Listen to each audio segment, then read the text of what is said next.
Howdy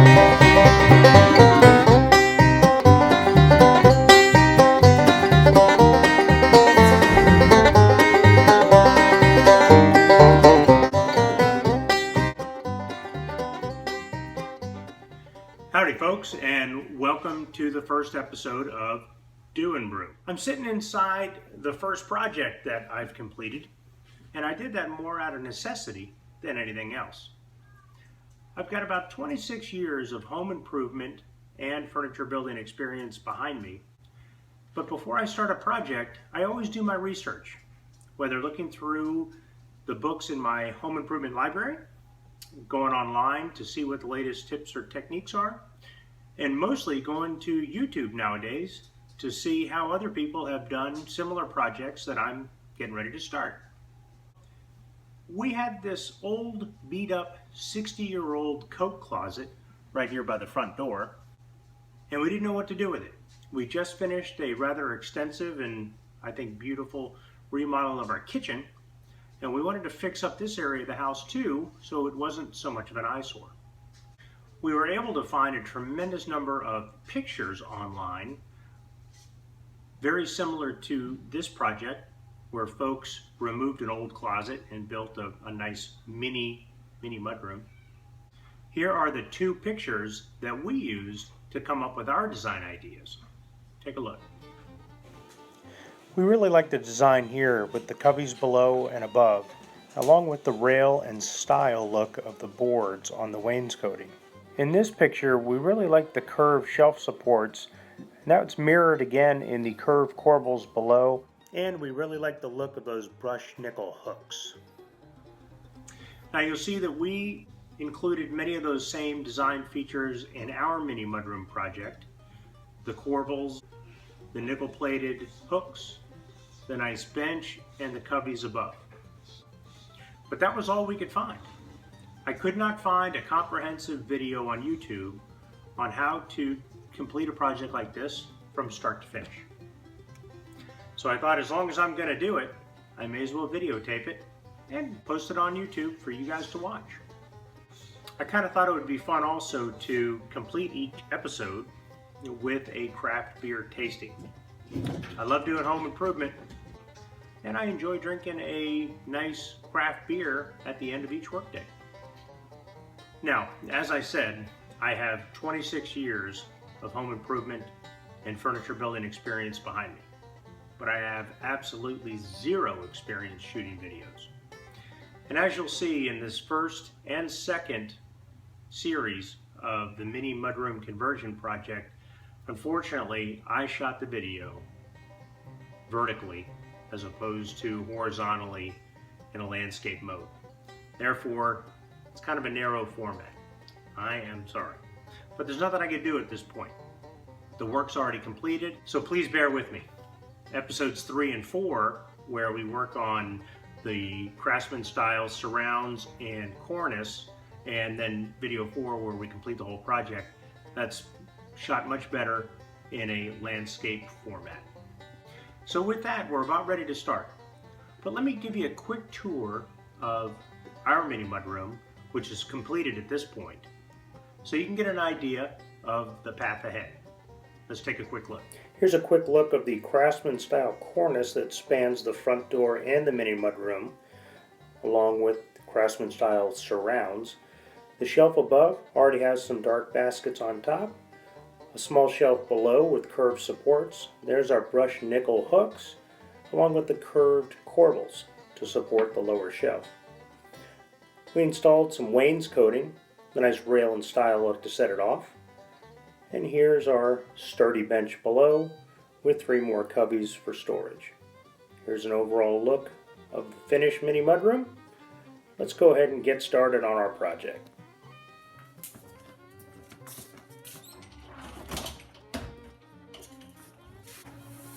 Okay folks, today our project is going to be converting this entryway closet into a mudroom.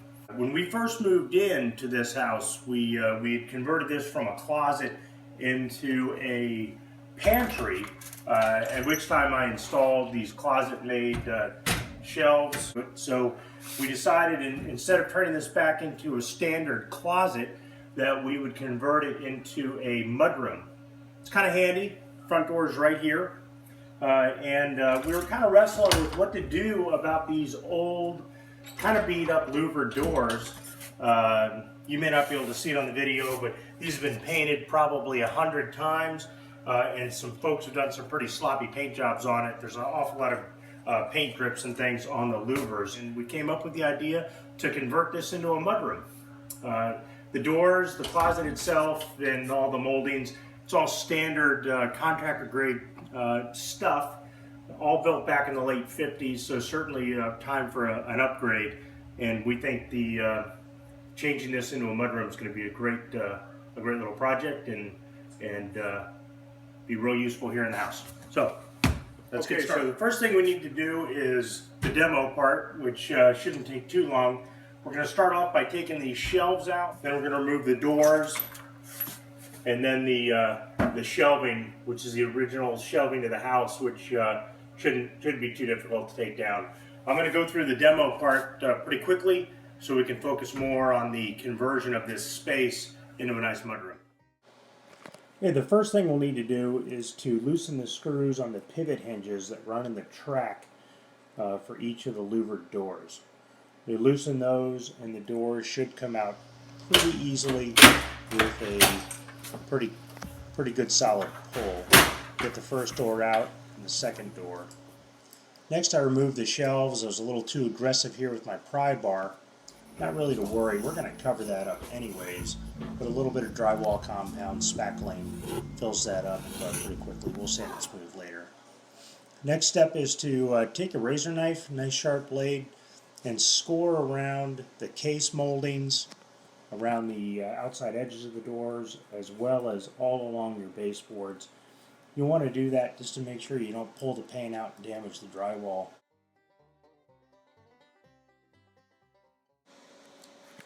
At this point, it's just a pretty simple process of using a pry bar or a flat bar, easing the molding off the wall and pulling it off by hand.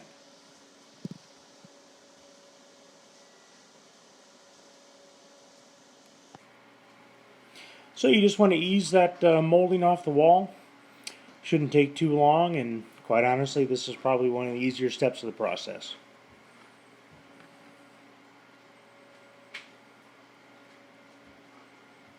Next up is wainscoting. Purchase that at the local hardware store. Whenever I have an opportunity to let them do the cutting, let them do it every time. It's only about 50 cents a cut. It's well worth it. Okay, we've got our wainscoting home and out of the truck. Before we can install, we've got to mark the studs to ensure that we're securing the wainscoting to the wall with a nail into the stud. We've got a basic stud finder, enlisted the help of Big Dill here to man the Sharpie and mark the first stud for me. From there, simple process of just marking out 16 inches on center from that one reference point. Big Dill's going to use that stud finder to verify that my marks are correct. We'll secure our wainscoting to the wall with 2.5 inch 16 gauge nails. I always like to use liquid nails or some other type of adhesive. Just give a little extra grab to the panel. Ensure it doesn't move at any time, and just gives a little extra security. We'll put our panel in place, check it for level, and then we'll use our nailer to put the first nail in.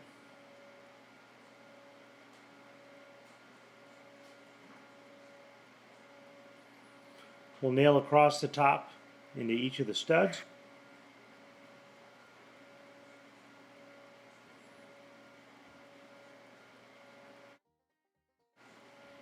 Here I am installing the left panel wainscoting on the wall.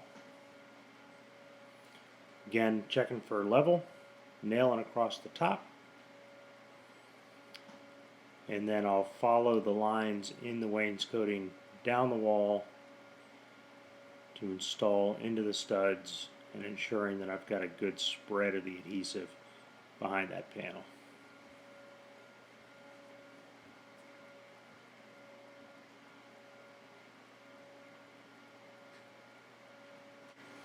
I don't want to be too aggressive with the nailer here because I've got to fill each of those holes. I'm going to do that with the Dry Dex spackling. I like this product because it goes on pink and dries white when it's fully cured and ready to sand. So once it's cured, we'll hit it with the sanding sponge. The sanding sponges are nice, flexible. They get into the grooves of the wainscoting or whatever molding you might be working with.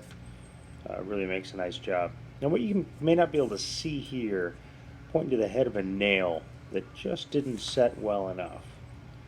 So I'm going to use a nail set hammer, a couple of good taps, set that back in.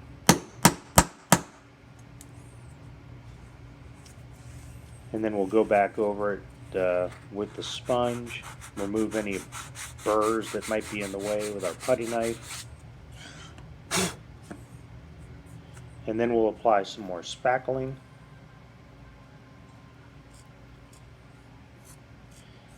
This stuff dries pretty fast. I like to let it set up for a good 5-6 hours before sanding. Here I'm using the angle of the sanding sponge to get into the groove of the wainscoting. I'm going to go ahead now and paint the ceiling.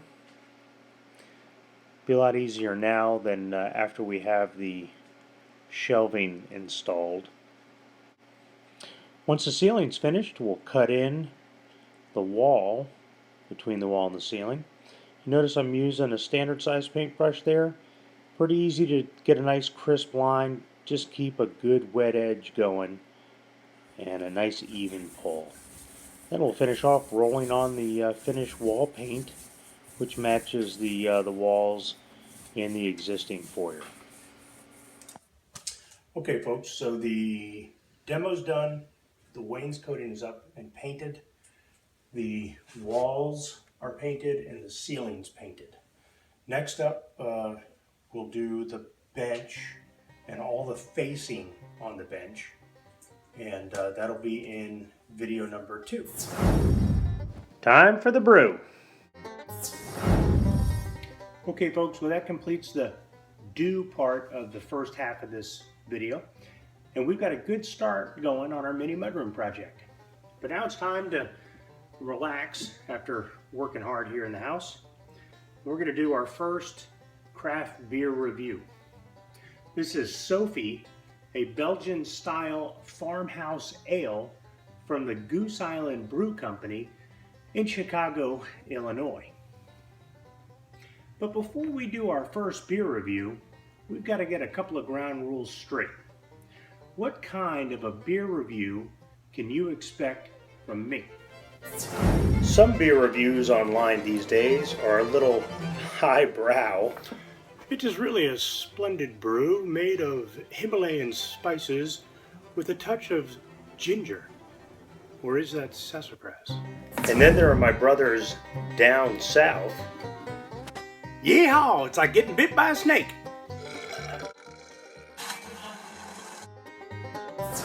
So I'm going to try and strike it somewhere right down the middle. This is an honest guy's review of good microbrew craft beer. So with that, let's go ahead and get started.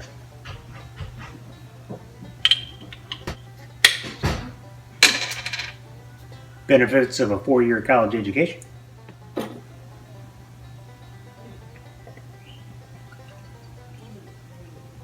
Well, it pours nicely.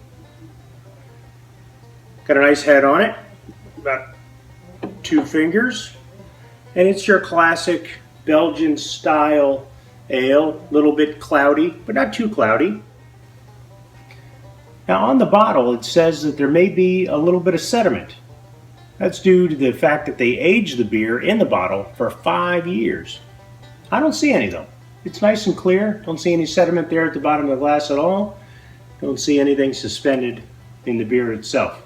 The Goose Island Brew Company says that this is a light Belgian style ale with a nice vanilla finish.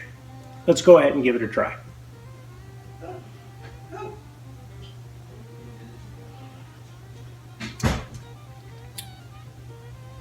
That is good. It is light, it's crisp, and refreshing. Not too much hoppiness. A little bit of spicy undertones on the first drink, but it certainly goes down nicely.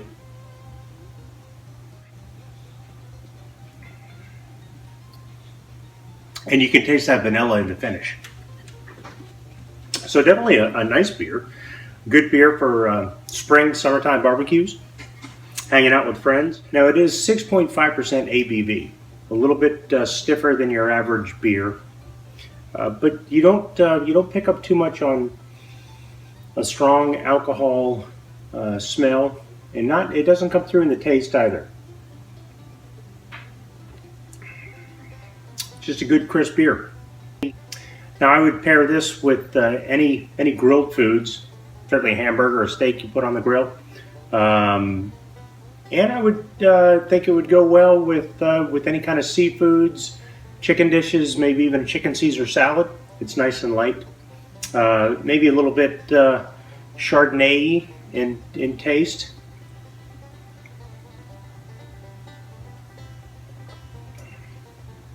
But a good beer, no doubt. Well, I'd say I got lucky here on my first beer review to honestly try a beer I've never had before. Sophie from the Goose Island Brew Company in Chicago, Illinois. And I think they put together a really nice beer. I am partial to the Belgian style beers, so maybe that's a little bit of a cheat for me. But I would give this beer 4 hammers out of 5 overall. And I'll definitely be going back to purchase another 6-pack the next time I'm at the local beer store. So the Sophie Belgian style farmhouse ale. It's a hit for me, and a nice beer after a long hard day starting out our mini mudroom project. So enjoy, and hey, we'll see you at video 2 where we build the bench and the 3 cubbies below. We'll see you there. Cheers.